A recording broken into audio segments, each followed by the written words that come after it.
Welcome back, Moto Tubers. Got an exciting unboxing today. A couple videos ago I mentioned a set of tools that will help with my tap and die process. I finally got that set of tools. Let me show you.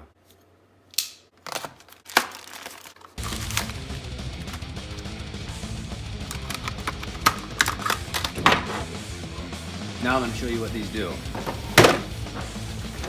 Tap and dies are used to clean out threads. We use it quite a bit in the shop here. This is the tool, goes on the back of them to spin. As you can see, this tool is pretty bulky.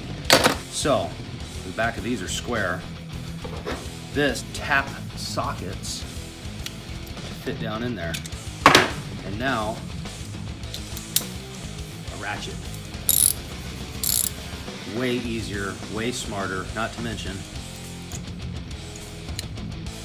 magnetic.